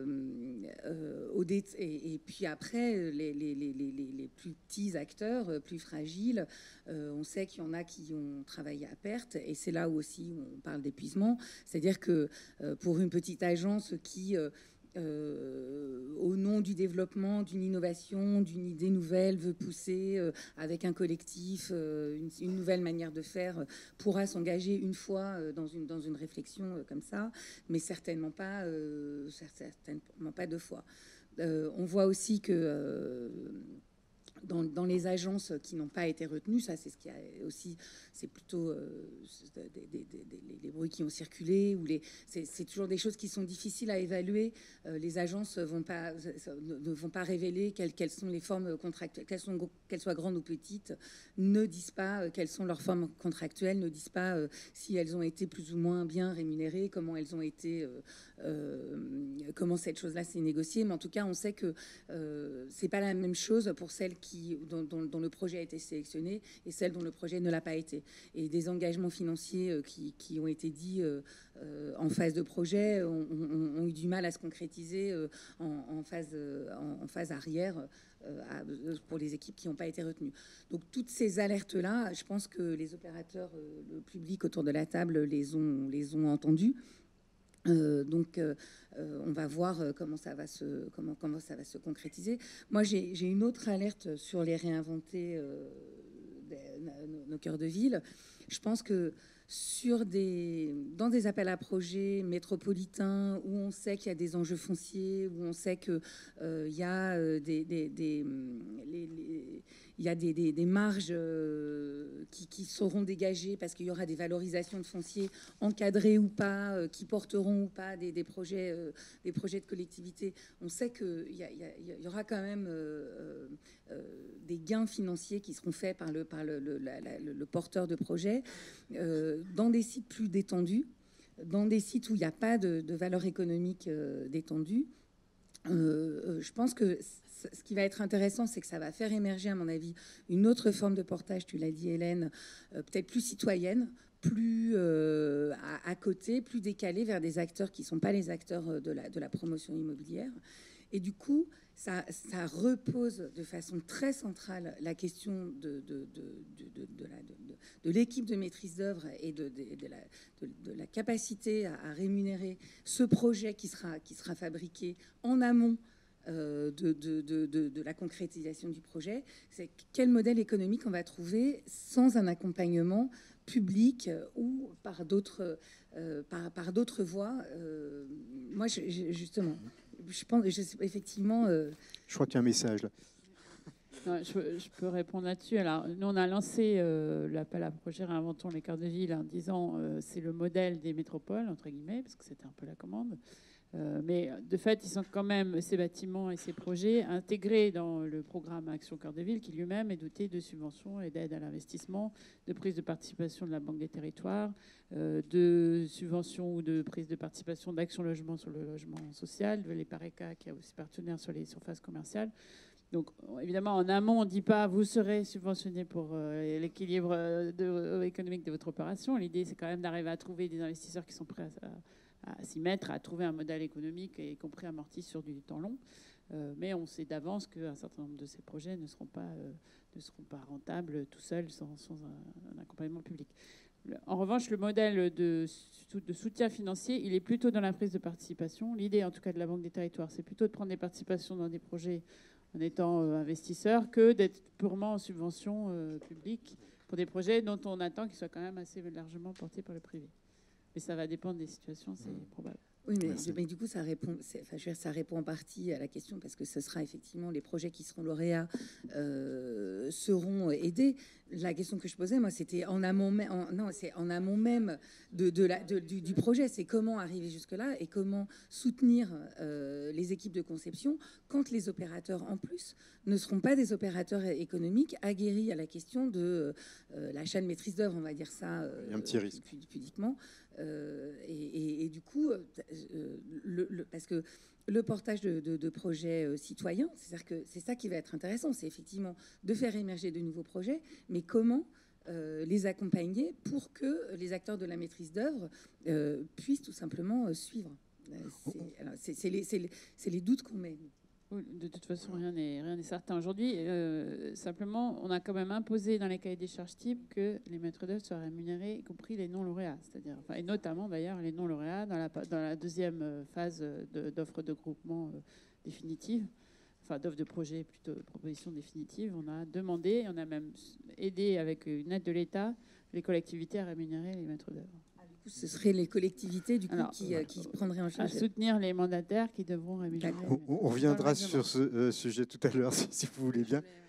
Voilà, donc je vais passer la parole à la fin. Cette table ronde à Lise Mélian, si elle n'est pas frigorifiée. Donc, Lise, vous avez longtemps travaillé pour un aménageur public. Vous travaillez maintenant à Link City Île-de-France. Donc, vous avez un certain recul sur ces formes d'appareillement public-privé. Et comment vous voyez les choses, vous, aujourd'hui, avec cette expérience et ce recul-là? Oui, alors, beaucoup de choses ont été dites et que je partage à la fois dans le travail qui a été fait par le Sens de la Ville et par Nicolas, et puis dans les échanges là. Moi, je reviendrai même un peu en amont. Avant même d'avoir travaillé dans un établissement public, et j'ai commencé en agence d'urbanisme, et je dois dire que pour moi, quand même, le maître mot de la commande et de la stratégie de la commande publique, c'est la clé de la réussite de tout projet. Je veux dire, c'est sûr que des additions de projets qui ne s'inscrivent pas dans des stratégies, de territoire plus ou moins grands, si on ne met pas l'ingénierie de la commande et de l'intelligence dans le pilotage, voilà, il y aura pas, Damien l'a dit, il n'y a pas de baguette magique. Je veux dire, pour moi, la réussite de tous et de l'équilibre public-privé, pour répondre à votre question, elle passe par là. Et de ce point de vue-là, alors du coup, je connais mal le projet de Toulouse, mais du coup, alors entre-temps, en plus, ça tombe bien parce que Link City est Link City France, donc les projets urbains sont des projets urbains France, donc j'espère que j'aurai l'occasion de venir vous rencontrer. Mais c'est vrai qu'en tout cas, non, mais quand on voit, quand vous dites 200 personnes, enfin, je vois, parce que je connais beaucoup de gens dans la salle, je vois les gens qui ont travaillé sur la métropole du Grand Paris. Inventons la métropole du Grand Paris, c'est beaucoup d'énergie, beaucoup de qualité dans les équipes qui ont travaillé, mais c'est pas 200 personnes. Je veux dire, même avec des bonnes AMO, même c'est des additions de projets de collectivités, donc c'était d'autres stratégies qui étaient comme des stratégies de marketing au moins politique plus que territorial, me semble-t-il, si je puis me permettre. Je dis souvent, il ne faut pas répéter ce que je dis, mais bon, malheureusement, je le dis parfois à voix haute et devant beaucoup de monde. Mais au départ, il y a la métropole du Grand Paris, la SGP et l'État. Enfin, je veux dire, on a travaillé avec Damien au moment du Grand Paris sur la création. Enfin, donc, on peut dire qu'il y a un projet politique et territorial sur le projet du Grand Paris. J'y crois vraiment. Mais je ne suis pas tout à fait sûr, si je suis totalement sincère, que le pilotage d'Inventons la métropole du Grand Paris se soit fait dans la définition d'un projet territorial métropolitain. Voilà, point. Bon, après, tout le monde essaye de faire très bien son travail. Donc, je reviens à votre question. Donc effectivement, moi je suis un peu vieillotte, donc j'étais un peu dans un modèle classique de l'aménagement public, j'étais très anti-macrolo, il faut faire les choses assez claires, en pensant que quand il y a... Alors aussi parce que je travaillais dans des territoires où il y avait des aménageurs publics avec les moyens, des équipes, etc. Et en disant, dans le fond, la stratégie de l'innovation, des services adaptés au projet, tout ça, c'est le rôle des aménageurs, on sait le faire, et il n'y a pas de raison d'aller vendre... 7 lots d'un coup à des promoteurs, etc. Voilà. Je partais franchement d'un truc assez basique là-dessus. J'ai quitté Saclay, ça tombait bien. On sortait Inventant la métropole du Grand Paris. J'ai répondu à des Inventants la métropole du Grand Paris sur un certain nombre de projets. En général, je les ai d'ailleurs souvent perdus. Et du coup, j'ai été embauché par ceux qui les ont tous gagnés. Donc voilà, ça m'a permis de faire la boucle. Je me suis retrouvé chez Link City qui avait gagné 3 des très bons projets, des 5 dont a parlé Damien. J'ai fait une addition que je fais rarement, mais c'est vrai que chez Link City, où on a gagné, je crois, 6 ou 7 projets des MGP1, les 3 projets dont j'avais la charge, qui sont tous effectivement avec Grand Paris Aménagement et Orsa, ils pèsent plus de 450 000 mètres carrés. Donc c'est vrai que sur 3 sites que sont Sevran, les Ardoines et Thiorly. Donc alors dites-vous bien que les promoteurs... Moi, je n'ai pas de gêne. Je pense que l'intérêt général n'appartient pas strictement aux uns aux autres. Ils ont une vraie responsabilité, ils le savent et ils le sentent. Et c'est les premiers à réclamer de l'encadrement et de la transparence. Parce que j'entends ce qu'a dit Hélène au début sur la face sombre et la face claire. Moi, j'aimerais bien qu'on sorte de là, quoi, et qu'on parle du coup plus de l'économie des choses. Parce que quand on dit que la face sombre, ça pourrait être la gestion des équipements privés ou des formes de délégation, mais ça, c'est clairement la commande de la commande publique à des opérateurs privés. C'est l'usage numéro 2 pour avoir des équipements d'intérêt collectif dans des territoires qui n'ont pas les moyens, qui n'ont plus les moyens de mettre en œuvre des projets et des équipements publics. On demande à des opérateurs privés. d'en définir les conditions. Et Alors, si on va poser la question autrement. Les projets lauréats aujourd'hui, qu'est-ce qu'ils ont d'innovant dans ce qu'ils proposent? Ils ont d'innovant et il faut qu'ils aient d'innovant la capacité à ce qu'ils soient mis en œuvre en respectant les engagements de chacun et les ambitions de tous. Si on reparle du projet de Sevran, enfin, je veux dire, Damien et la table, on en a parlé, enfin, on en parle tous les jours. Un projet comme Sevran, où on dit on va faire un parc de glisse avec 9 hectares de bassins d'eau écologiques, avec un quartier construit avec des typologies très variées, avec une vague de surf, un skate, etc. Si on veut que ça soit un projet réussi, inclusif, avec le temps de la participation qui va bien, avec de la formation, de l'emploi pour les locaux, de l'usage pour tous, que ça soit pas un parc privé, etc. Ça veut dire, et on le dit depuis le début, enfin c'est un secret pour personne, parce que les promoteurs ne sont pas que des vils menteurs, on dit effectivement, ça veut dire que sur un projet de 250 millions d'investissements privés, il faut 5% de subventions publiques. C'est écrit depuis l'offre, voilà, et on travaille sur les montages. Ben, ça veut dire aussi qu'il faut de l'innovation dans la capacité à travailler ensemble et de manière collaborative entre le public et le privé, y compris sur comment on fait pour que des subventions qui sont fléchées vers des acteurs publics puissent être en fait fléchées vers les opérateurs privés désignés par la puissance publique, souhaités par la puissance publique, pour qu'on puisse mettre en œuvre les projets. Donc l'innovation, c'est une forme d'agilité, c'est une forme de contrôle. Moi, franchement, j'ai rien contre le... Enfin, quand je dis je pense globalement les opérateurs privés. Enfin, d'ailleurs, IMGP, tous les bilans de promotion, d'aménagement des acteurs privés étaient dans la consultation. Donc, il n'y a pas vraiment de... Enfin, je ne dis pas qu'il n'y a rien sous le tapis, je ne dis pas qu'il n'y a pas des stratégies de gagne, etc. Je ne suis pas une folle naïve. Je veux dire, je vois bien, mais globalement, je pense qu'on peut s'en donner les moyens, mais que c'est une chaîne, quoi. Donc voilà, je pense que... Ça, c'est sur la procédure elle-même, mais je pense en termes de programme. C'est-à-dire que là, vous en avez donné un exemple qui, effectivement, est assez original. Parfois, on a l'impression il n'est pas totalement, il n'est pas simplement original, il est totalement exceptionnel. On n'a jamais fait de parc de glisse en France et en Europe aujourd'hui. Et faire une vague de surf, non pas dans une ville en Corée, mais dans un quartier qui s'appelle Les Monceleux, à Sevran, c'est franchement de l'innovation. Enfin, je ne sais pas si vous l'appelez comme vous voulez, mais y arriver, c'est franchement difficile, quoi. Donc, faire une scène digitale à Thiorly. Après, les modèles économiques ne sont pas toujours les mêmes. Il y a des endroits, on appelle métropolitains, des choses de nature très différentes. Il y a bien sûr des programmes économiques privés qui vont fonctionner mieux, plus facilement, qui ne nécessitent pas un investissement public forcément majeur, où là, tu peux dire, effectivement, tu donnes un peu plus, entre guillemets, les clés du camion, et on peut se poser plus la question de la pertinence, ce qui est difficile en général. Mais, donc voilà, l'innovation, elle est...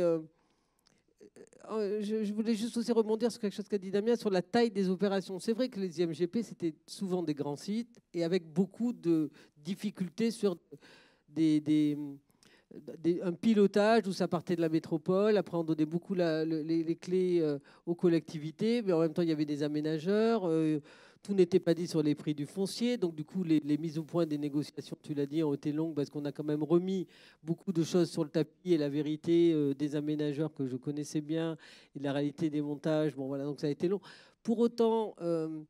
donc c'est vrai que ça ne peut pas être reproductible. Dans certains cas, c'était même peut-être totalement inutile. Ça a permis de la visibilité, de la stratégie. Je pense que la question de la taille, c'est vraiment se poser la question, effectivement, surtout maintenant, de quel est le sujet qu'on veut se poser. Il y a des moments où vous donnez des sites assez grands pour que les échelles de levier puissent permettre de sortir des opérations avec des actions innovantes d'équipements qui vont bien. Et ça mérite peut-être parfois des échelles importantes. Et puis parfois, effectivement, réinventer Paris, c'est plutôt des cessions de foncier classiques que la ville de Paris aurait vendu un par un et qu'elle a vendu séparément. Mais on est vraiment sur du foncier ou de l'immobilier pur. Moi, je pense surtout qu'il faut bien se poser des questions en avant, prendre le temps de ça et après jouer la carte.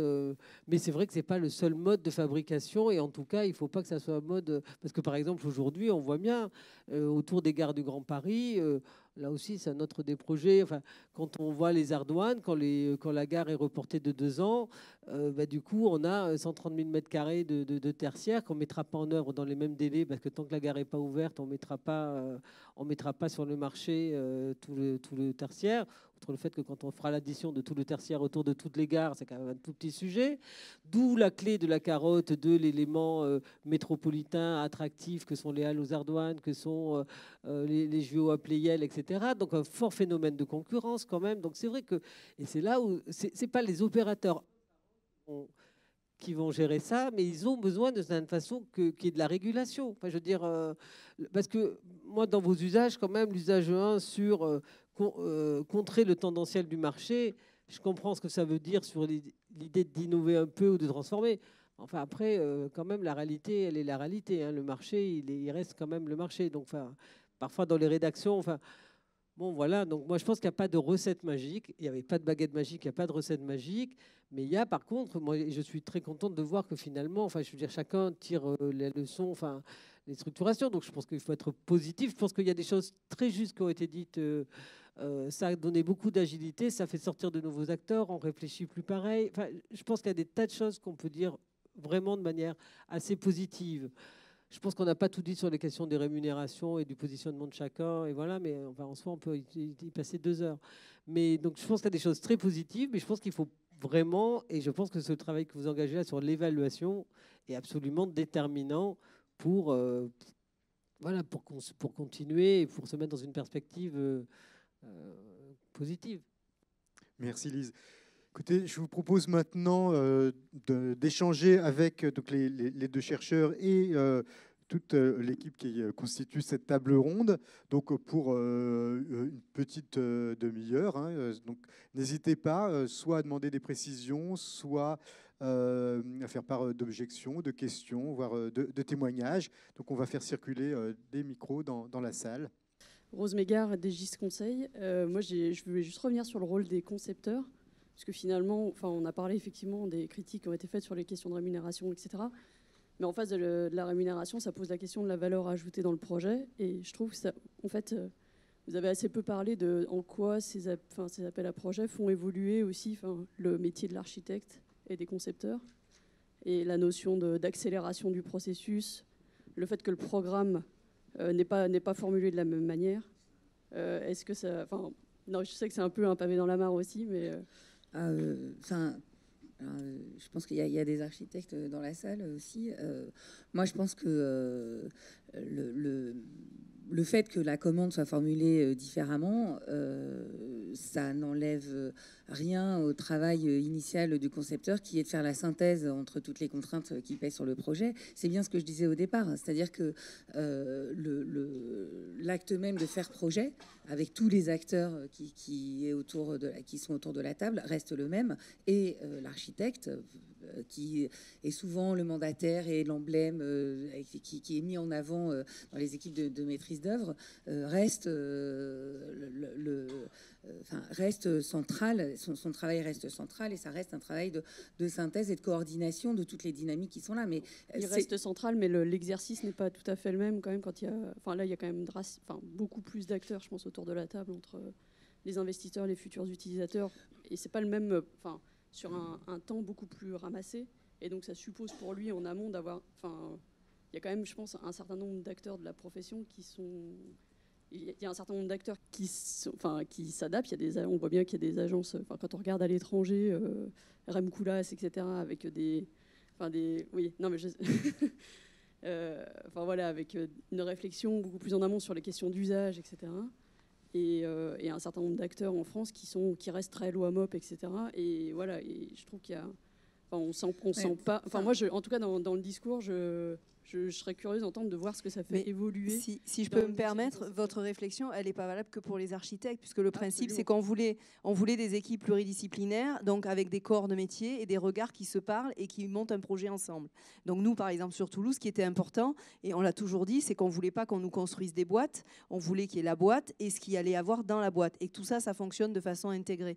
Ça recoupe avec la question de l'innovation qui a été évoquée tout à l'heure. Nous, si on regarde les images de Dessine-moi Toulouse, on ne va pas forcément forcément dire que comme ça, sur les images, l'appel à projet est innovant. Mais nous, l'innovation, elle n'est pas là. Elle n'est pas forcément dans les photos, justement. Elle est bien plus complexe que ça. Elle va être beaucoup plus dans les usages. Et on a parlé des fonctions aussi tout à l'heure. L'innovation, elle est dans le fait de mélanger dans un même projet, sur un même site.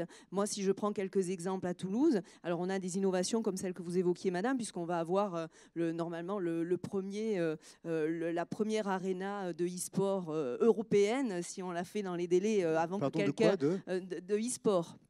Voilà, mais qui est beaucoup plus, voilà, effectivement, ça parle beaucoup plus en dessous d'un certain âge, mais quand on est allé, mais parce que c'est la réalité, mais par contre, tout de suite, je tempère mon propos en disant que c'était cette semaine, lundi, on a fait la présentation du projet quasiment sur le lieu, puisqu'on est sur un parking de notre opérateur de transport, ça va être en lieu et place de place de stationnement, justement, cette aréna va prendre place, et donc l'équipe lauréate est venue avec toutes ses composantes, et notamment les opérateurs, avec des casques virtuels, etc. Et du coup, ce n'était pas que des jeunes qui sont venus s'amuser à voir ce que ça pouvait donner, parce que justement, avec ce type d'objet, en termes de filière économique, on va bien au-delà que de faire des combats de jeux vidéo dans ces arénas. Ça a des impacts beaucoup plus loin.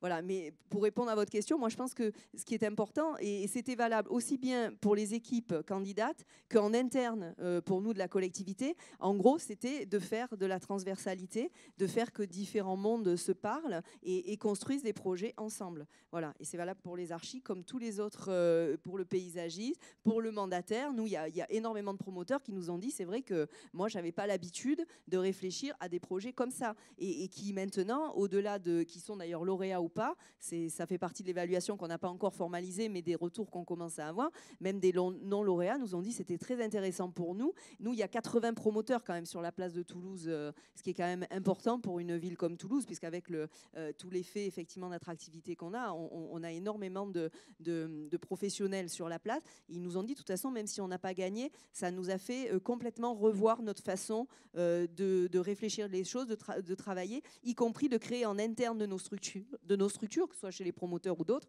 des choses un peu plus transversales. Voilà, pour qu'y compris les différents services, même au sein de la structure, réfléchissent ensemble.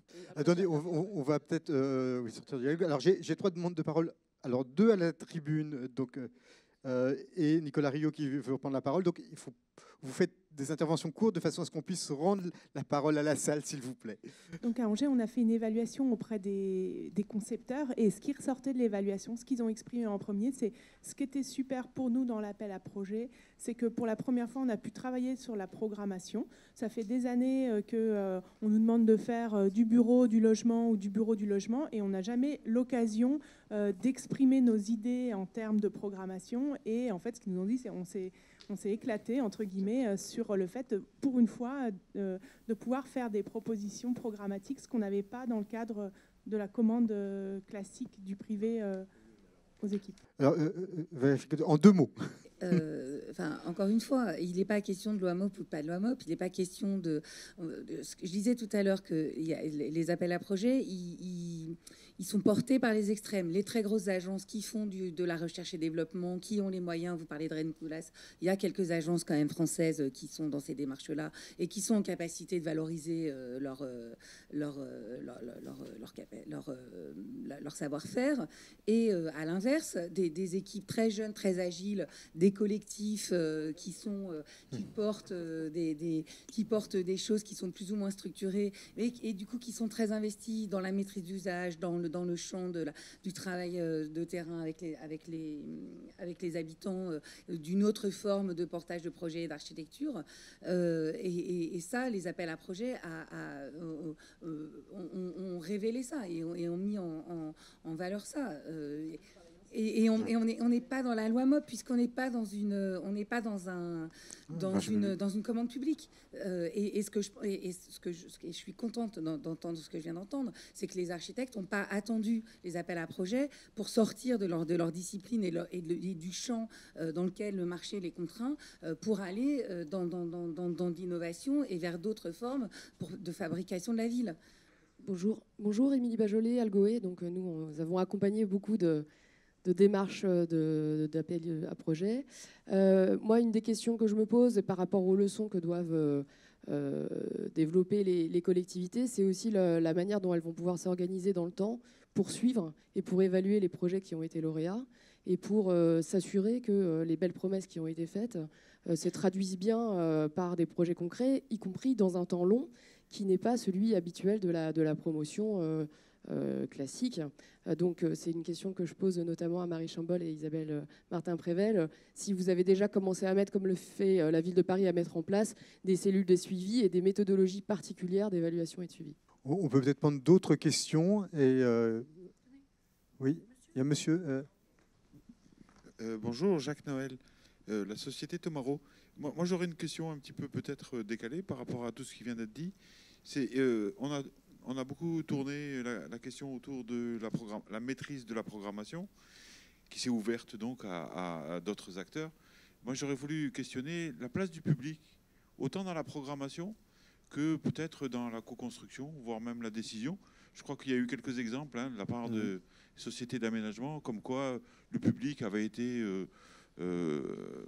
convié à découvrir et ça a suscité, émergé des questions que peut-être certains projets auraient eu d'autres avis que si c'était le public qui avait changé.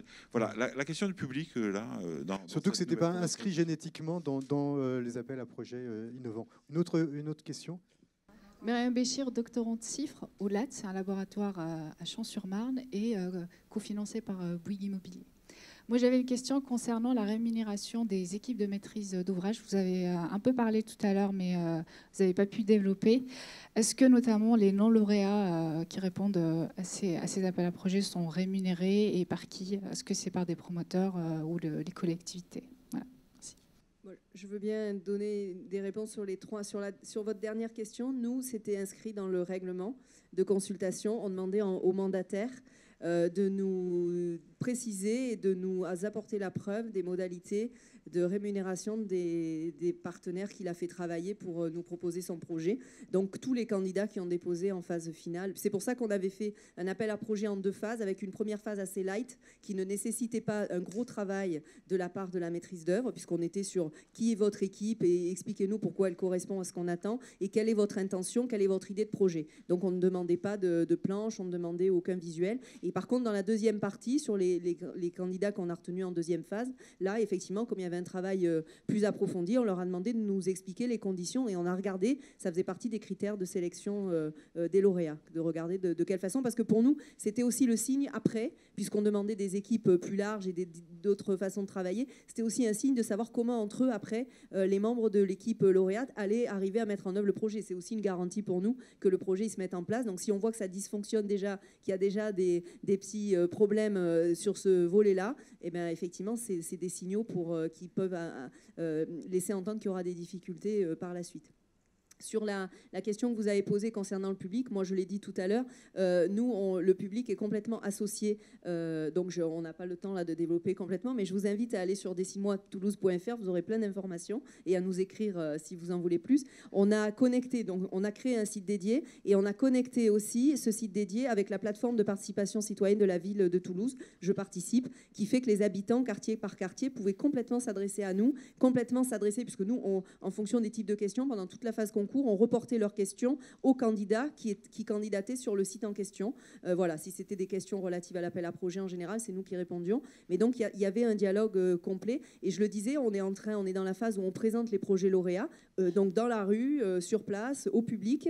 Et on demande aux gens de continuer à s'impliquer. Et on demande aux équipes lauréates d'avoir donc dans leur équipe une structure qui va travailler cette concertation, la poursuite de la co-construction avec les habitants. Sachant que souvent dans les projets, on explique, parce que pour que la co-construction, la concertation ne veut pas dire on va prendre en compte tout ce que vous demandez. Hein, c'est pas non plus open bar, comme on dit à Toulouse. Mais du coup, on définit sur chaque projet la partie du projet qui est en concertation, en co-construction. Sachant qu'il peut y avoir des parties qui sont plus figées.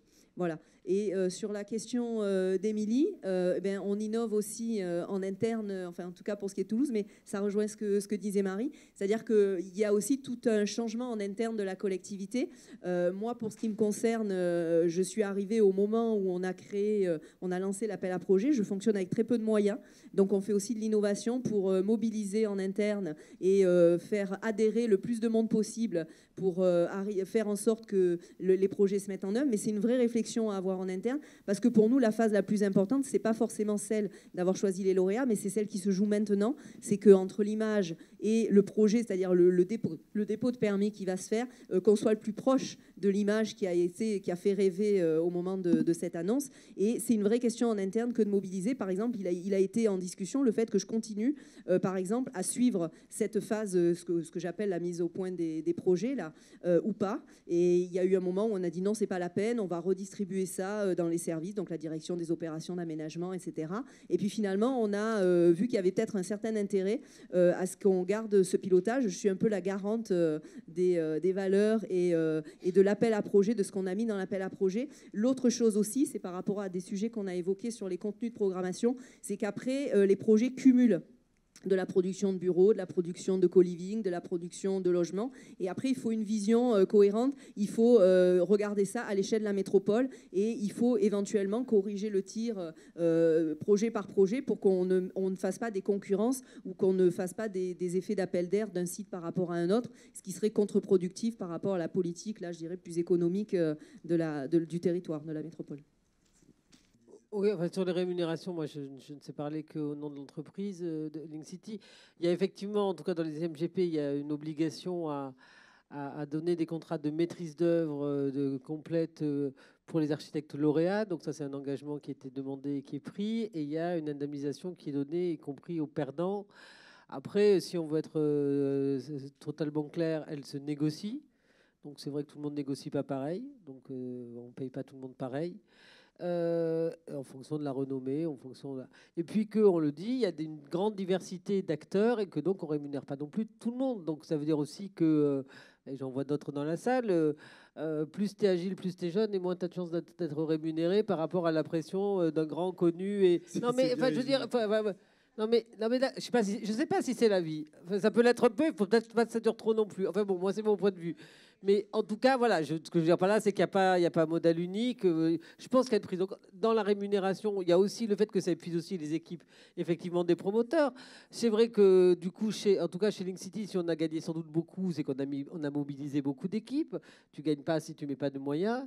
Résultat, quand tu les gagnes, tu es content. Quand là, le MGP2, on fait 0 sur 9, je ne vous dis pas la baisse de morale dans les équipes. Et puis les effets sur le personnel et sur est-ce qu'on va garder les gens ou pas. Enfin, je veux dire, dites-vous aussi que les promoteurs, enfin, je veux dire, t'investis, tu gagnes, c'est bien, tu perds, donc voilà. Donc c'est pour ça que je pense qu'effectivement, il faut bien réfléchir avant, dans l'intérêt de tous, sur les moyens qu'on donne, le nombre qu'il faut en faire et les tailles, parce que c'est gagnant-gagnant, puis ça peut être perdant-perdant, quoi. De ce point de vue-là, et pour juste un mot sur la concertation, Damien l'a dit, c'est vrai que les grosses opérations, ça c'est problématique quand même, parce que le problème, c'est que moi je vois bien l'exemple de Toulouse. Enfin, je veux dire, je trouve que ça a l'air très positif, mais ce que je ne sais pas, c'est les engagements économiques. Le problème, c'est que quand tu gagnes et que tu dis je gagne avec tel programme sur tant d'argent, bah, tu peux concerter, mais si on te dit qu'il faut baisser ton programme de 20%, rajouter 20% d'innovation, c'est plus compliqué. Ou alors il faut renégocier. Enfin, ce que je veux dire par là, c'est que il faut tous dire, quoi. Enfin, je veux dire, moi, je pense qu'on peut tout concerter longtemps. Enfin, c'est bien de l'anticiper, mais c'est vrai que la question de l'économie et des engagements qui sont pris, bah, ça limite quand même un peu le champ de la concertation parfois. Et du coup, sur des gros projets, où en plus on a de la concertation obligatoire à faire quand on fait des permis d'aménager, c'est le cas sur Thierry, et où il faut le faire du coup bien réglementairement et puis bien parce qu'on a envie de le faire bien, bah, c'est plus compliqué parce que toi tu sais aussi que tu en as 2500 à sortir, quoi, donc de logements. Donc voilà, donc je pense qu'il ne faut pas se cacher de ce point de vue-là sur la question des tailles, c'est une réalité, quoi. Je veux bien, dans le prolongement de l'intervention de Lise, revenir sur la question de la taille des sites, qui me paraît vraiment centrale sur l'usage qu'on peut faire des réinventés, et qui est aussi le moyen de dépasser l'opposition un peu artificielle qu'on peut faire entre appel à projet et planification, quoi, en se disant c'est justement le rôle de la planification que de définir les sites qui sont pertinents à mettre au sein de ces appels à projets et pour quelles raisons, quoi. Et on voit bien, je trouve, dans vos différentes interventions, que là-dessus, il y a un vrai enjeu parce qu'il y a une pression, notamment politique, à accélérer le processus, particulièrement forte sur cette phase amont, qui fait que le catalogue de sites parfois est parfois un peu bricolé à la va-vite, et on en fait les frais sur plusieurs années et sur les projets qui vont en sortir, quoi. Donc c'est comment, si ces appels à projets se reproduisent, on arrive à mieux travailler cette phase amont sur la sélection des sites, à la fois leur localisation et leur taille, parce que c'est peut-être quelque chose qu'on n'a pas dit suffisamment dans la présentation de la typologie, mais nous, notre conviction, c'est que ces usages, ils ne sont pas forcément tous compatibles entre eux, et qu'il ne suffit pas de les additionner parce qu'ils n'ont pas les mêmes implications sur la taille des sites. Quand l'objectif, c'est de contrer le tendanciel de marché en faisant une programmation plus risquée, et ben dans ces cas-là, il vaut mieux un petit site qui limite le risque. Quand au contraire, le but, c'est de sortir un programme bien identifié qu'on n'arrive pas à financer, bah là, il y a un intérêt à élargir le site pour créer les effets de péréquation. Mais si on fait un grand site pour contrer le tendanciel de marché, ça ne va pas marcher. Et si on fait un petit site pour sortir un équipement, ça ne va pas marcher non plus. Donc il y a un vrai enjeu d'adéquation entre la taille du site, l'intention qu'on lui donne. Et du coup, quand toutes les cases de la typologie sont cochées pour un même appel à projet ou un même site, c'est plutôt qu'il y a un problème, quoi. D'autres questions? Justement, nous, dans l'appel à projet de Toulouse Métropole, on a des bouts. On a préféré, plutôt que de mettre des ZAC entières ou des grandes zones, on a mis des bouts. On s'est dit, nous, ce qu'on veut, c'est faire un laboratoire, expérimenter et voir après si ça peut diffuser à une échelle plus large.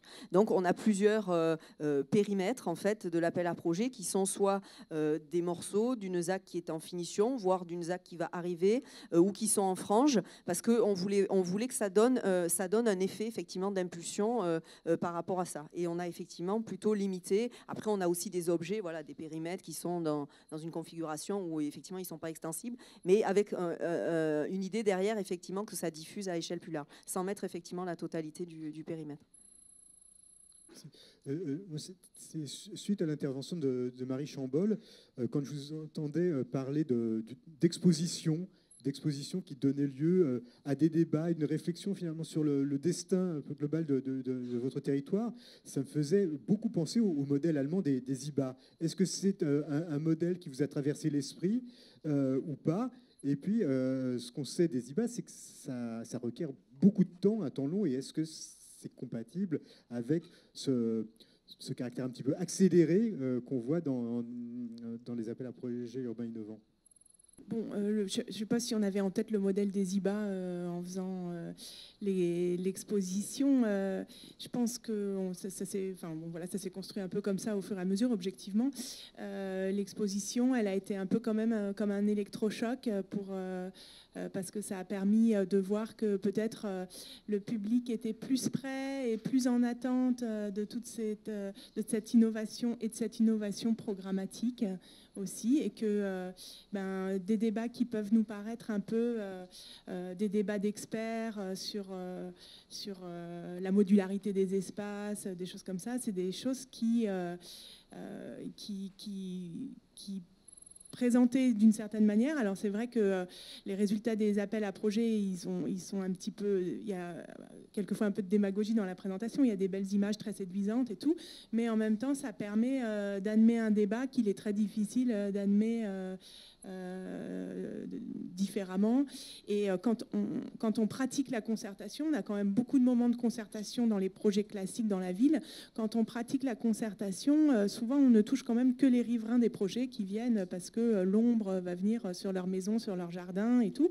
Et c'est quand même décevant parce que dans le public qu'on a dans une concertation classique, c'est un public qui vient défendre plutôt un intérêt individuel ou s'inquiéter d'un intérêt individuel.